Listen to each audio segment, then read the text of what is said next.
Hi, folks. You're with Tacitus today at your Pushback channel, and thank you for joining this live stream. In this essay, I'd like to talk about the rise and fall, or particularly the fall of great empires. There were two causes of inspiration for this. One was a book by Paul Kennedy that's caused the rise and fall of the great powers, which I've just finished reading. And just as I put the book down, I saw a video by Dave Cullen from Computing Forever on, I think it was BitChute, and that was quite a good take on it. He references John Glubb's book about the collapse of great empires. So just springboarding and I thought of using that as a segue to go into. I don't agree with all of Glubb's views. He suggests the lifespan of a great empire is 250 years, but the Roman Empire was more than double that. If we look at, say, Britain probably was around 250 years. Maybe slightly less, but around that. So not needing to quibble over the time span of great empires. We look at the ancient sort of Persian empires, they lasted quite a while. Greek hegemony following Alexander the Great also lasted quite a while in its various forms and iterations. So, but nonetheless, all these great empires come to an end. So the Glubb suggests that there are 5 phases empires go through, and the final phase of bread and circuses and decadence and personal indulgence and no one wanting to take a risk anymore. People becoming very self-centered and so on. There's merit in all of those. I don't think that those are the causes, whether you look at them in isolation or even in aggregation. But so let's look at sort of more recent times. And one of the best examined and most exhaustively examined declines of an empire was the British Empire, and it's quite current. So there's a vast amount of documentation, including newspapers and all sorts of history books covering it. So there's just massive amounts of data to go through on this. So let's look at the British Empire as an example. Now, Britain had reached its zenith probably in around the 1870s, 1880s. It was already starting to fall behind its 2 primary competitors for the #1 spot, which was the United States, having come out of the Civil War. And the northern United States had built quite a considerable industrial sector, a lot of labour-saving devices, and there was quite a lot of very competent technical people and engineering folks around as well. And then there was Germany, and Germany had recently federated in 1870-71, and they also had a very substantial industrial sector, very well-trained, well-educated workforce, and they were really looking at the new industries that were coming through, such as chemicals and dyes and optics and electricals and pneumatic engineering and so on. So and also fine tolerance steel manufacturing. The Germans were really ahead of the game on that. So Germany and the United States are growing. They have much bigger populations than Britain did. So they had a much bigger domestic market, and they were very much focused on creating the best products for export and best price, quality for price and bang for buck and all that sort of stuff. And the British industry had somewhat lost its way, given that the British were the first to industrialise. They'd been able to have almost 50 years, if not a little bit longer, of being the only guys in town, and they just picked the low-hanging fruit from all the trees, and that kind of gave them a false sense of primacy and security, if you will. And once the low-hanging fruit sort of was disappearing, they had to then go to the next phase, which was investing in education, leading-edge technology, and really getting in there with the new engineering ideas that were floating around in, again, Germany, United States, and all those new industries and so on. Instead, the investment class, instead of investing locally, and they did do some investment, but instead of investing locally, the capital moved over to the United States, for example, to fund building of the American railroads or South American copper mines or whatever. So the capital, British capital, and investment capital typically went overseas. They had a much lower proportion of local investment in their local industries and the new industries than the Germans and the Americans did. So the Germans in particular, or both of them, America and Germany, put up fairly high tariff walls to stop the penetration of British goods. But instead, they built up a very good, very efficient, very effective, very good quality industry. And so come the late 1890s, Britain was falling behind, and it was already, so by 1910, so it was already the number 3 power in the world. Now, when the First World War and the Second World War came on, Britain had already lost its industrial capacity.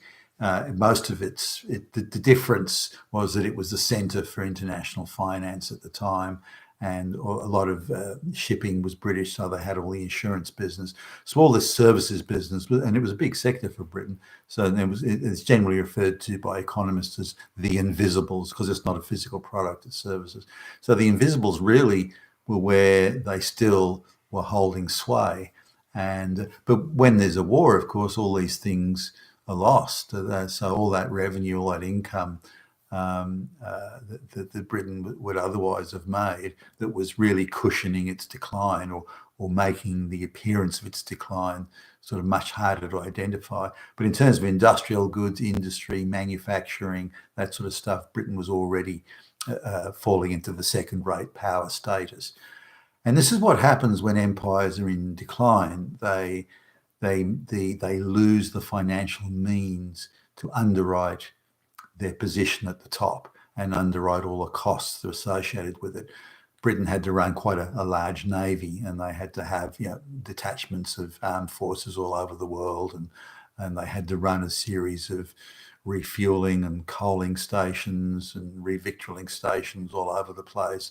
It was quite an expensive infrastructure and apparatus to maintain. You need a very vibrant economy to be able to pay for all that, because that's the cost of being number one, being the top dog, having all those things in place to maintain your position.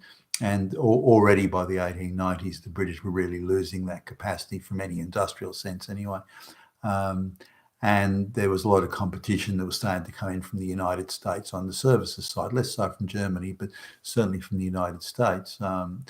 So, Wall Street was starting to sort of take shape and that type of thing. So this was where the British were already losing, but they decided to go to war in World War I to stop Germany from dominating the continent, the European continent. And this has been British policy for hundreds of years to make sure that there was always a balance of power on the continent. But with the Federation of Germany, the defeat of France in 1870 in the war, then, and of course Germany's larger population and Germany's very substantial and very high quality industrial base, then Britain probably had already lost it. There wasn't really much they could do, and they were going to war with a nation with Germany that had not quite double the population that Britain had at the time, and had again very well educated, very high quality workforce and good quality industry and so on. So really the British decision to go to war there is understandable, but the financial means to wage that war were already being particularly strained. And so even if they won it, they were going to go to huge expense to really maintain a status quo that they were losing anyway. So it was only going to delay it for maybe a couple of decades, something like that. So by the time World War II came around, Britain was in much worse shape, and again was trying to maintain a balance of power on the continent, but they're the means to do so now. They were very much a number three power, and even other powers like Japan were starting to nip at their heels as well. So that was Britain's position, and so they were spending vast amounts of money, going to Herculean efforts to try and maintain a status that they no longer could underwrite economically anyway, and that was probably their big, the downfall. I don't know whether you'd call it a mistake necessarily, but that was their downfall, and this tends to be that same pattern in the fall of great empires. The economic means to maintain that position of preeminence is already eroding. And then they try and maintain that position at great cost, which just accelerates the decline and just makes it more obvious. Now, the same could be said for example, the French Empire, the French, ranging sort of going right through from, say, Louis XIV and then finishing with Napoleon Bonaparte. So looking at over 100 years there, close to 150, I guess, in total. The French Empire was a very rich, prosperous country with a very large agricultural sector that had all year round crops. So the French industry was quite good. They made good quality cannons, for example, and they had other innovations, industrial innovations that meant they could not match Britain industrially necessarily, but they still had some innovative technology and things that they were doing. But they ended up having to fight so many wars at such great cost to establish their preeminence and then maintain and keep it. They had to have a large fleet if they were going to take Britain on, and they had to have a large army, continental army. And it's a marvel, and Napoleon Bonaparte's brilliant generalship was part of this, but it was amazing. They could fight battles on so many fronts. They had a large army in Spain. They had a large army in Russia. They were able to have another, various armies of occupation around Europe. They had these vast forces, and in the end, they couldn't afford to play in that league anymore, and having to exert themselves financially and in every other way. Over 2 million Frenchmen died in the Napoleonic Wars, for example. So this is the extent of, and it's out of a population of, I think it was 25 million at the time, 26 million. So that's a lot of people to young men to lose. So that was the French. Now the Spanish were almost a carbon copy, if you like, of the British decline. Spain was getting really all its funding from the South American gold and silver and so on, and that was funding their wars. Now also the Spanish crown merged with the Habsburg Holy Roman Empire, which took in a lot of Austria and parts of Germany and so on. So they were constantly fighting wars all across Europe, and they got bogged down in a very long, very expensive war with their territories in the Netherlands, Holland and parts of Belgium, and they had a large army bogged down there for years. And not really making a whole lot of progress and costing a small fortune to maintain on the ground. Similarly, 1588, they decided they were going to invade England and put together a very substantial fleet of warships, which again cost a fortune to build and man and put the cannons on and everything, and had that going off. So they were spending huge sums of money on trying to maintain their position at the apex of European affairs, when in reality, they never had the economy to underwrite it. It was all sort of South American silver.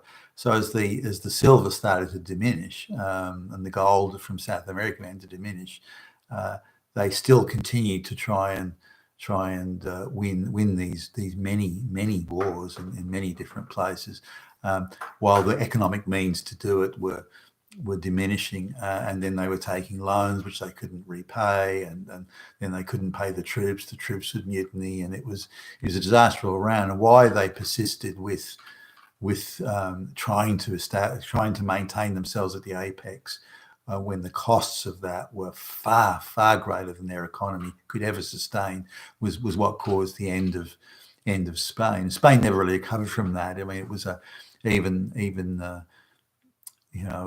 60, 70 years ago, Spain was viewed as a very backward country. And there's still a large population involved in farming and that sort of thing. So this was something that Spain was. Now, if we look at, say, the Ottoman Empire, the Turkish Ottoman Empire, they were still reasonably formidable up until the late 1600s. In fact, they were besieging Vienna in Austria at the time. So, but again, their means economic means to sustain that level of military expenditure and the systems and the bureaucracy and the infrastructure needed to put that many soldiers and ships in commission, it was just beyond them economically. A lot of this was because the Portuguese and the British and so on, the Dutch had found a way around the old Silk Road, which had been a huge source of wealth to the Ottomans there for quite some time. But they were losing that, or had lost a very large chunk of it, and which caused a loss of revenue. And they had to rely on more and more rapacious means to fund their wars, such as stealing from people in the provinces and having ridiculously high taxes, that sort of thing, which then caused rebellions, which meant they had to put more soldiers on the ground to crush the rebellion. So they just exhausted themselves financially until the end. By 1680, they were besieging Vienna. By the early 1700s, they were being viewed as the sick man of Europe, in as much as they were in such bad shape that they could barely stand up. So and so that empire lasted again 300 or so years. But this is a common theme. So whether we look and say that people in the empires become lazy and self-indulgent, too much wine and too much song and so on, and too busy playing harps instead of getting out and doing a hard day's work, then those are certainly factors, and those factors would contribute to a weakening economy, for example, and in turn the economy would be unable to underwrite their position of preeminence during the era they were in. So I see it as an economic thing. Now coming to sort of more modern times, the various activities that, for example, America and the West, by the way, is engaging in at the moment of affirmative action. So the least qualified people are being put forward into not only the public service, but particularly in business. More and more of business is saying that they want special favors from government, such as monopolies and oligopolies, or special dispensations and paying tax. That sector of what previously was the wealth-creating sector of the Western economies, that sector that relies on government handouts, government protection, monopoly pricing, cartel pricing, that sector is going bigger and bigger and bigger, whereas the real wealth-creating sector grows smaller and smaller. Similarly, as the West is obsessed now with bringing as many black and brown peasants as possible, largely to replace the white population, then that they're having to spend vast sums of money on making up bullshit jobs for these people to fill. And these jobs are unproductive. They're just a drag on the economy. They achieve nothing. They produce nothing. So the West is already on that path of self-destruction. Now, the irony is that for the globalists to take the power they want and to keep it and have it, they have to get rid of the white people, or at least dilute their relevance to insignificance and obscurity. But it's the hard-working, industrious white people who will create the wealth and have created the wealth and have built all the systems and infrastructure that allows this wealth to be made and distributed. And once you get rid of them, you get rid of a lot of the means to the wealth. And that's something that empires frequently fail to understand. They see the power of it and the immediacy of primacy and the aggrandizement and so on, but they fail to understand that how the money is made that allows them to and allowed them to become wealthy and thus dominant. Do you think England could have risen as far as it did unless it was technologically more advanced and organisationally more advanced, is more nationalistic and so on? But people must be prepared to commit, to accept risk and to accept responsibility and to commit themselves to the well-being of the nation or the people in the nation, and they have to know that their neighbours and their friends and the guys down the road, the people in government, are prepared to make those sort of same sacrifices. But if they believe that the leaders don't give a shit and that the neighbour is only concerned with their own trinkets and baubles, then people reasonably are going to say, well, why should I stick my neck out? No one else is.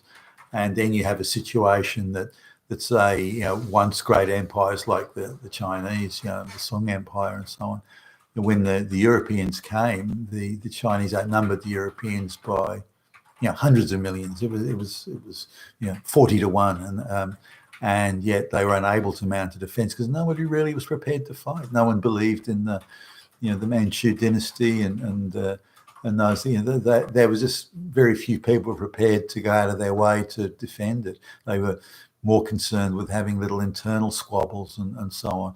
In the West today, we're more concerned about transgender bathrooms than we are about real issues. So it goes to show there's a moral decay as well, I guess, that goes with it. In Britain, I suppose that the extent of that moral decay certainly wasn't in evidence as we would see it now. But if you look at from the time, Britain gave the universal vote to men and women and to the working classes, within 25 years of giving that vote, Britain was the second, if not third-rate power in the world.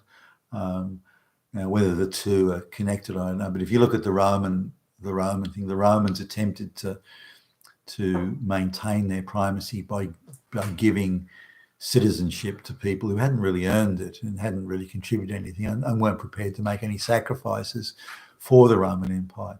So they gave these things away, which devalued it. In the end, nobody thought it was worth fighting for. The Roman Empire by 400 AD, struggled to put 100,000 troops in the field, even though its population was many, many times what it had been.